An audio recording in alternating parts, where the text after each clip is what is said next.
हाय दोस्तों, आपका मेरे चैनल पे फिर से स्वागत है। और दोस्तों, आज का ये वीडियो आपके बहुत ही अनुरोध के बाद मैं बनाने जा रहा हूँ। ऑल्दो मेरा मन तो नहीं था बिल्कुल भी इस वीडियो को बनाने का, क्योंकि देखिए जब आपके अंदर से इच्छा नहीं होती किसी चीज़ों को लाने की तो कहीं ना कहीं पे आप दुविधा में रहते हैं।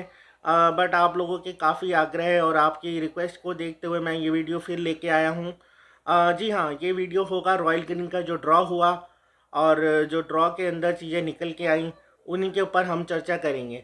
देखिए हिस्ट्री में जब से ये टीसीपी का पोर्टल स्टार्ट हुआ है तब से हमने पीएमएवाई कैटेगरी में कोई भी कैंडिडेट को देखा नहीं कि पीएमएवाई कैटेगरी के अंदर अप्लाई कर रहा हो। तो और बट इसमें सडनली इस प्रोजेक्ट में आप देखेंगे कि भी 400 से अधिक जो कैंडिडेट हैं वो पीएमएवाई कैटेगरी के अंदर अप्लाइड हैं। अब देखिए पीएमएवाई कैटेगरी पहले तो मैं आपको क्लियर कर दूं, काफ़ी लोगों को क्लियर ही नहीं होगा कि है क्या एक्चुअल में। देखिए पीएमएवाई कैटेगरी में दो चीज़ें मेनली काउंट कीजिए कि जो बेसिकली गवर्नमेंट ने रूल बनाया हुआ है कि आपके पास पक्का मकान नहीं होना चाहिए। मतलब आपके पास एक पक्का मकान नहीं होना चाहिए पूरा ऑल ओवर इंडिया कहीं पे भी। मतलब आपके गांव को भी उसमें सम्मिलित किया जाता है, हर जगह। ये सिर्फ इसकी सीमा जो दिल्ली एनसीआर या हरियाणा इस तक नहीं सीमित है, ये पूरा इंडिया कवर करता है पीएमएवाई कैटेगरी। ठीक है, पहला तो ये चीज़ होनी चाहिए कि आपके पास पक्का मकान नहीं होना चाहिए। फिर दूसरा ये है, इसमें इनकम स्लैब का बेसिकली डाला गया है। अगर ईडब्ल्यूएस कैटेगरी में आप फॉल करते हैं तो वैसे तो देखिए अफोर्डेबल हाउसिंग में जैसे कि आप लोग जानते हैं कोई ईडब्ल्यूएस कैटेगरी के अलग से फ्लैट नहीं होते, तो ऑल्दो ये चीज़ें काउंट नहीं होती ईडब्ल्यूएस वाली, फिर भी मैं बता देता हूँ आपकी नॉलेज के लिए कि आप ईडब्ल्यूएस कैटेगरी में फॉल करते हैं तो आपकी इनकम, सालाना इनकम 3 लाख से या 3 लाख से नीचे होनी चाहिए, 3 लाख या 3 लाख से नीचे होनी चाहिए। और यहाँ पे ये मैं जो इनकम की बात कर रहा हूँ वो इनकम आपकी फैमिली इनकम है, जिसमें आपकी और आपकी वाइफ की इनकम काउंट होगी। ठीक है, और अगर आपके साथ में बच्चे डिपेंडेंट हैं और बच्चे भी कुछ इनकम कर रहे हैं, चाहे वो 18 साल से नीचे है, और अगर कुछ उनकी इनकम है तो वो भी कैलकुलेट होती है और वो 3 लाख से कम होनी चाहिए जो सालाना। तो आप ईडब्ल्यूएस कैटेगरी में आते हैं और जिसके लिए आप 30 स्क्वायर मीटर का फ्लैट, जो 30 स्क्वायर मीटर का फ्लैट है उसमें अप्लाई कर सकते हैं। तो आप, ये तो रही ईडब्ल्यूएस कैटेगरी की बात, जो कि अफोर्डेबल हाउसिंग से ज़्यादा लिंक नहीं है, क्योंकि अफोर्डेबल हाउसिंग में अगर आप देखें खासकर हरियाणा अफोर्डेबल हाउसिंग में यहाँ पे ईडब्ल्यूएस कैटेगरी के लिए कोई अलग से फ्लैट बनाए नहीं जा रहे। अब ऐसे ही हम आगे बढ़ते हैं तो एलआईजी कैटेगरी है। एलआईजी कैटेगरी को जो इनकम स्लैब है उसको डिफाइन किया गया है, और जो है 6 लाख और 6 लाख से कम। अगर 6 लाख से या 6 लाख से कम आपकी इनकम है, वही मैं बताऊं, जैसे आपकी इनकम, आपकी वाइफ की इनकम, दोनों की इनकम जोड़ी जाएगी, और आपके बच्चे अगर आप पे डिपेंडेंट है और 18 साल से नीचे, और अगर वो भी कोई इनकम जनरेट कर रहे हैं किसी भी तरीके से, तो वो भी इनकम काउंट की जाएगी। अगर वो 6 लाख से कम है तभी आप उस कैटेगरी में फॉल करते हैं। और पक्का मकान तो जैसे मैंने बताया आपके पास होना नहीं चाहिए ऑल ओवर द इंडिया। तो ये दो मेनली क्राइटेरिया हैं जो अगर आप फुलफ़िल करते हैं तभी आप पीएमएवाई कैटेगरी के लिए जा सकते हैं। अगर यहाँ पे कहीं पे भी दोनों डॉक्यूमेंट में किसी में भी कमी है तो आप इस कैटेगरी में नहीं अप्लाई कर सकते।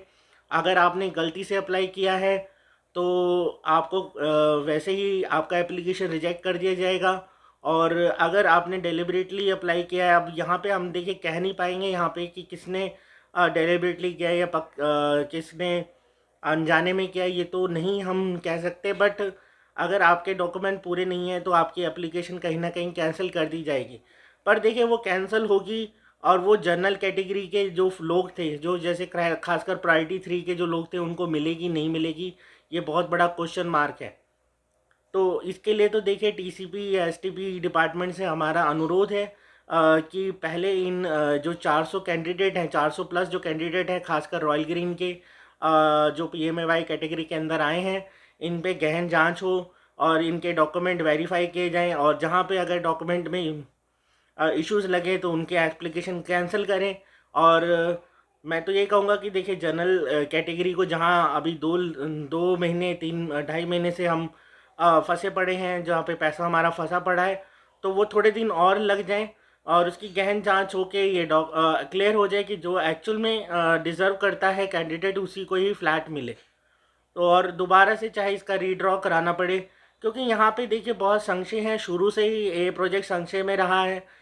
स्टार्टिंग में जैसे बिल्डर ने अपनी मनमानी से आपकी एप्लीकेशन रिजेक्ट करना चाहिए, तो बहुत सारा विरोध बिल्डर को मिला उस टाइम में।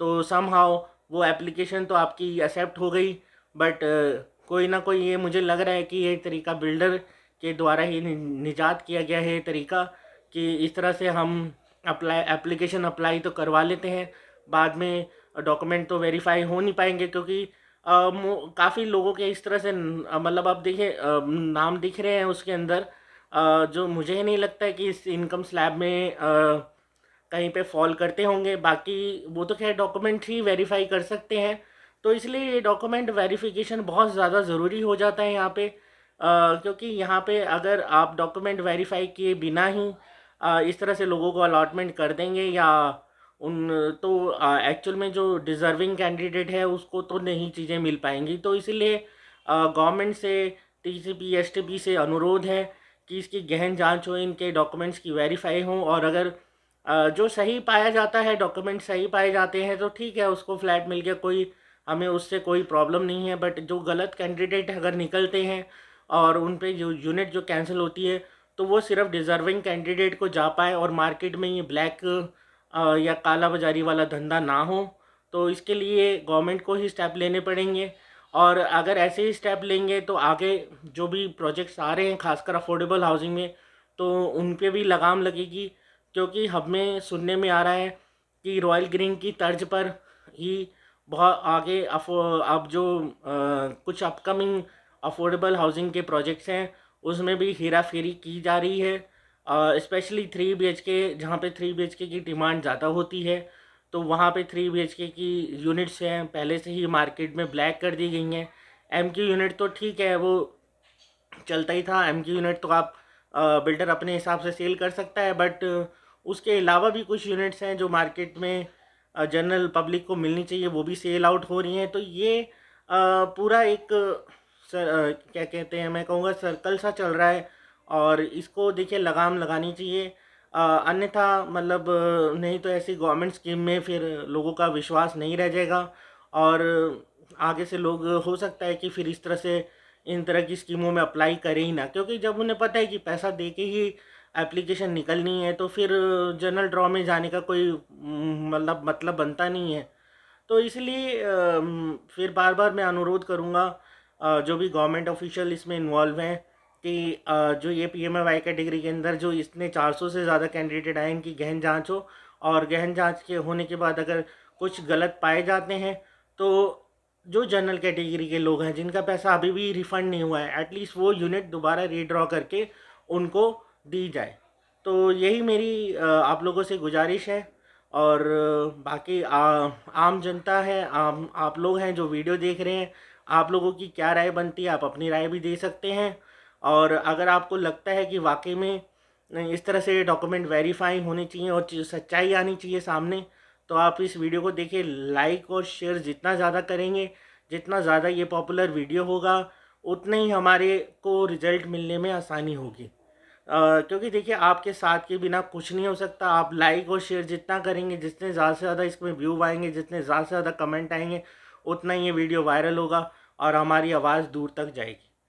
तो चलिए दोस्तों, अब इस वीडियो को यहीं अंत करते हैं। इतना सा संदेश था, और मैं आशा करता हूँ आपको ये वीडियो में जो मैंने बातें कही हैं आप उससे बिल्कुल एग्री होंगे और इस वीडियो को जमकर लाइक और शेयर करेंगे। तो चलिए दोस्तों, इस वीडियो को यहीं पे अंत करते हैं, और अब आपको जल्द मिलेंगे एक नए वीडियो के साथ, एक नए टॉपिक के साथ। तब तक दोस्तों, bye bye and take care.